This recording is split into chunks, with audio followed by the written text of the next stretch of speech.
আগামী রবিবার ১লা ডিসেম্বর অমাবস্যার দিন পারলে সন্ধেবেলায় গোপনে পুড়িয়ে দিন এটি। গৃহের সমস্ত বাস্তুদোষ, রোগ জ্বালা যন্ত্রণা ও অশান্তি দূর হবে। পরিবারে ভরে উঠবে সুখ, শান্তি এবং সমৃদ্ধিতে। মা কালী সর্বদাই অশুভ শক্তির বিনাশ করে থাকেন, তাই অঘ্রাণ মাসের অমাবস্যা তিথিতে যদি আপনারা এই কাজটি সঠিকভাবে করতে পারেন, তাহলে মা কালীর আশীর্বাদে আপনার পরিবারে ভরে উঠবে সুখ, শান্তি। নমস্কার বন্ধুরা, রাখি অফিসিয়াল চ্যানেলে আপনাদের সকলকে জানাই অনেক স্বাগত। আশা করি ঈশ্বরের কৃপায় আপনার সকলে ভালো আছেন এবং সুস্থ আছেন। চলছে অঘ্রাণ মাস। এই মাসটিকে বলা হয় শ্রীকৃষ্ণের প্রতিরূপ। ভগবান শ্রীকৃষ্ণ নিজেই বলেছেন, মাসে আমি মার্গশীর্ষ। মা লক্ষ্মীর অত্যন্ত প্রিয় মাস হচ্ছে মার্গশীর্ষ বা অঘ্রাণ মাস। এই মাসটিতে যেমন একদিকে মা লক্ষ্মীর আরাধনা করলে গৃহে সুখ, শান্তি ও সমৃদ্ধি থাকে, ঠিক তেমনি এই মাসে যদি কিছু উপায় বা প্রতিকার করা যায়, তাহলে জীবনে বাধা বিপত্তিগুলো কিন্তু দূর হয়। অঘ্রাণ মাসের অমাবস্যা তিথি সেই রকমই একটি তিথি। সেই দিন যদি আপনারা সঠিকভাবে এই উপায়টি করতে পারেন, তাহলে আপনাদের গৃহে সকল রকমের বাস্তু দোষ দূর হবে। যদি আপনি অনেক পরিশ্রম করেও জীবনে কিছু অর্জন করতে পারছেন না, তাহলে সেক্ষেত্রে বুঝতে হবে আপনাদের গৃহে বাস্তু দোষ রয়েছে। তাই সেই বাস্তু দোষটি অবিলম্বে দূর করার প্রয়োজন। অঘ্রাণ মাসের অমাবস্যা তিথিতে যদি আপনারা এই উপায়টি সঠিকভাবে করতে পারেন, তাহলে আপনাদের জীবনে অর্থ আগমনের যে বাধা, সেইগুলো দূর হবে। কিভাবে এই উপায়টি করবেন এবং কি কি সতর্কতা অবলম্বন করবেন, সমস্ত কিছু এই পর্বে আপনারা জানতে পারবেন। চলুন বন্ধুরা, আসা যাক মূল পর্বে।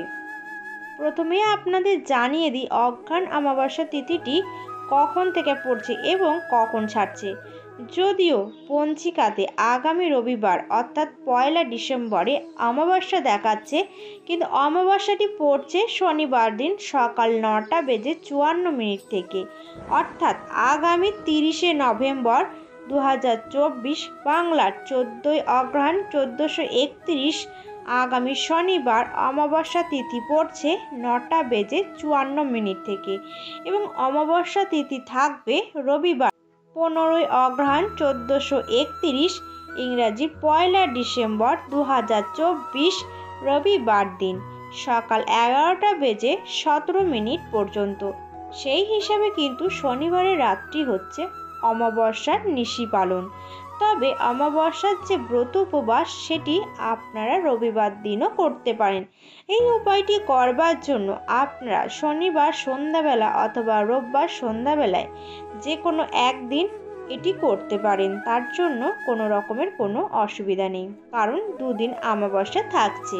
এবার আমি আপনাদের বলে দেব এই উপায়টি করবার জন্য কি কি জিনিস আমাদের লাগবে। প্রথম যে জিনিসটি আমাদের লাগবে সেটি হচ্ছে রান্নাঘরের অতি প্রয়োজনীয় সামগ্রীর মধ্যে একটি, সেটি হচ্ছে তেজপাতা। প্রাচীনকাল থেকে বহু ভেষজ গুণের অধিকারী তেজপাতা। তেজপাতা বাড়ির বাস্তুদোষকে নিয়ন্ত্রণ করতে সাহায্য করে। শুধুমাত্র রান্নাঘরে তেজপাতা ব্যবহার সীমিত নয়, বাস্তুশাস্ত্র অনুসারে তেজপাতার ধোঁয়ায় ঘরের সমস্ত নেগেটিভিটি অর্থাৎ নেতিবাচক শক্তি দূর হয় এবং ঘরের পরিবেশ শুদ্ধ পবিত্র হয়।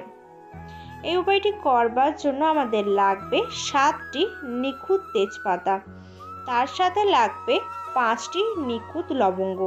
হিন্দু ধর্মে পূজা অর্চনা ও জ্যোতিষের নানান উপায় এই লবঙ্গের ব্যবহার লক্ষ্য করা যায়। জ্যোতিষ এই লবঙ্গের ব্যবহার অত্যন্ত গুরুত্ব বলে মনে করে। আমাদের জোগাড় করে নিতে হবে 7টি নিখুঁত তেজপাতা এবং 5টি নিখুঁত লবঙ্গ।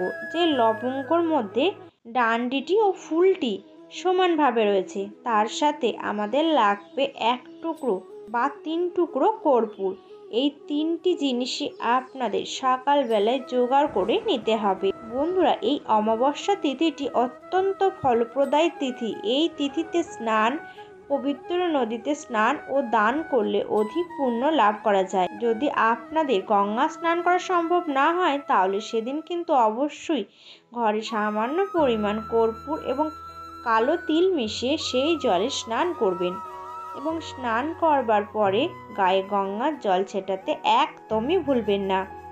সেই দিন বাড়ি ঘর সমস্ত পরিষ্কার করে নেবেন এবং স্নান সেরে শুদ্ধ বস্ত্র পরিধান করে নিত্য পুজো দেওয়ার সময় মা কালীর বিশেষ পূজা অর্চনা করতে একদমই ভুলবেন না। আপনার ঠাকুরের সিংহাসনে মাতৃশক্তি যে পট আছে তার মধ্যে অবশ্যই একটি জবা ফুলের মালা নিবেদন করুন। মাকে একটি নতুন ওড়না পরিয়ে দিন।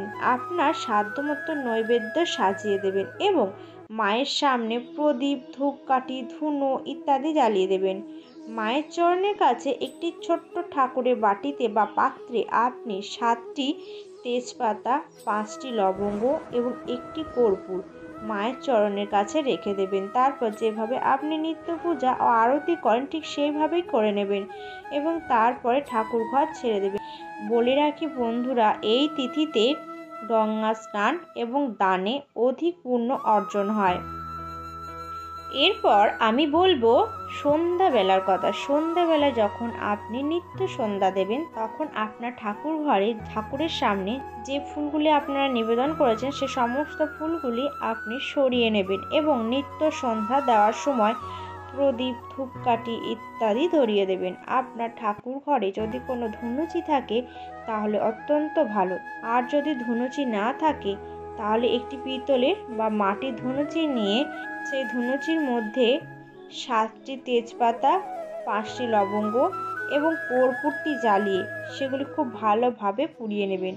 বন্ধুরা, তেজপাতা পোড়ালে অবশ্যই একটি ধোঁয়া তৈরি হবে। সেই ধোঁয়া দিয়ে আপনার ঠাকুরঘর সমস্ত দেবী ও দেবতাদের আরতি করবেন এবং তারপর সেই ধুনুচিটা আপনি আপনার বাড়ির যে কটি ঘর আছে প্রত্যেক কটি ঘরে সেই ধোঁয়া দেখাবেন। বন্ধু, তেজপাতা এবং লবঙ্গ ও কর্পূরে মিশ্রিত যে ধোঁয়াটি তৈরি হয় এটি ঘরের বাস্তুর জন্য অত্যন্ত ভালো। আপনার বাড়ির বাস্তুতে যদি কোনো নেতিবাচক শক্তি থেকে থাকে তাহলে সেই ধোঁয়া সেই জিনিসটিকে প্রভাবিত করবে এবং বাড়ি থেকে দূর করবে।